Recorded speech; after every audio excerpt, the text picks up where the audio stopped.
The U.S. is the largest consumer, producer, and exporter of corn in the world. Well, if you're wondering why farmers are so concerned about their farm finances right now, they really just can't catch a break. It's not just because corn prices are below break even for most. It's the fact input prices are so high. I never thought I was going to lose this much money this fast. The Midwest is frozen in place. Endless rows of corn bend in the breeze, but the fields are eerily quiet. No diesels growling, no combines crawling. Buyers have vanished. Prices have cratered. Shipments booked for China are just piling up, going nowhere. Families who've tilled the same dirt for 100 years are watching their entire season evaporate right in front of them. Up north, Canada isn't waiting around. They're signing fat contracts with Japan, South Korea, Europe, sucking up all the oxygen in the room. American grain rots in silos while Canadian grain steams toward brand new customers. How the hell did the tables turn this fast? Who flipped the switch on the global grain game? And what does it mean for American farmers tomorrow? Let's rip the bandage off.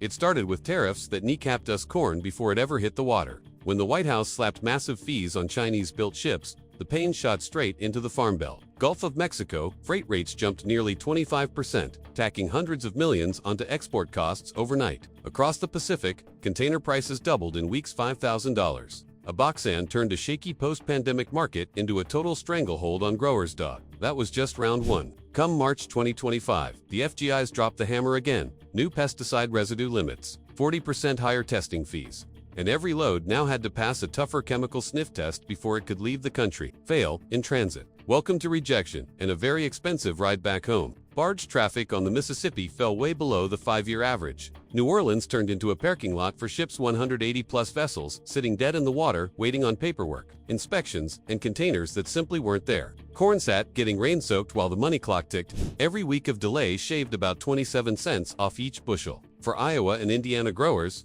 that bled cash faster than they could plug the hole. While the U.S. choked on logistics, global buyers rewrote the rules. They didn't just want cheap anymore, they wanted clean, traceable, sustainable. Then February hit, and Mexico, our backyard customer, banned GMO white corn outright. Feed mills around the world started writing no GMO clauses into new contracts. Overnight, 90% plus of U.S. corn acreage became persona non grata Canada. They'd been laying the groundwork for years. Their Prairie Trace blockchain tracks every kernel from seed to ship. Low carbon scores, purity suits, the whole shiny package. In weeks, they locked up multi-year billion-dollar deals with Japan, South Korea, and the EU. Message received loud and clear. Back home, it was carnage. Midwest spot corn crashed to $3.45 a bushel, lowest in almost 10 years. Manitoba corn, pulling $4.20 and change because buyers will pay for trust. Cancellations poured in. Co-op contracts got ripped up. Barges stayed tied to the dock. Silos overflowed. Buyers looked north and never looked back. USDA says 2.5 billion bushels, 68 million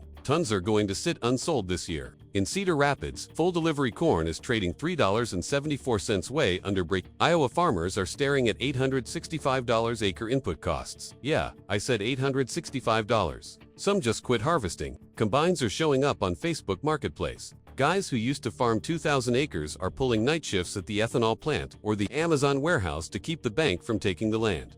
Indiana's rural economy shrank over 6% in Q1 alone. Food banks that used to get surplus grain are warning 130 million meals could vanish for low-income families. Out in Illinois, chronically low water on the Mississippi forced light loading for the third straight year. Another $20 ton just to float it south. Storage is maxed.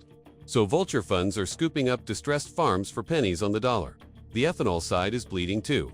Plants running under 88% capacity. 25 facilities idled, over 1 billion gallons of production gone. Valero cut half the night shift in Columbus. Nebraska, hundreds of paychecks gone. Towns that lived on corn check after corn check are hollowing out.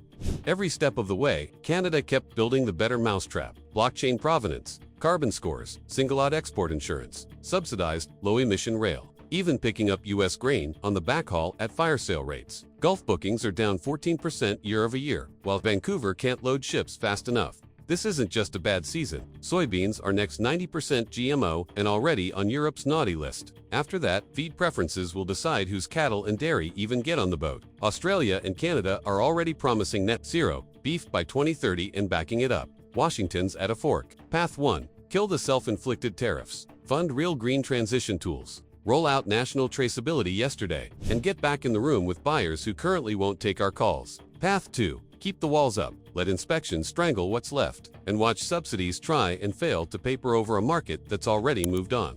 Your call. America.drop your take below. We'll talk soon.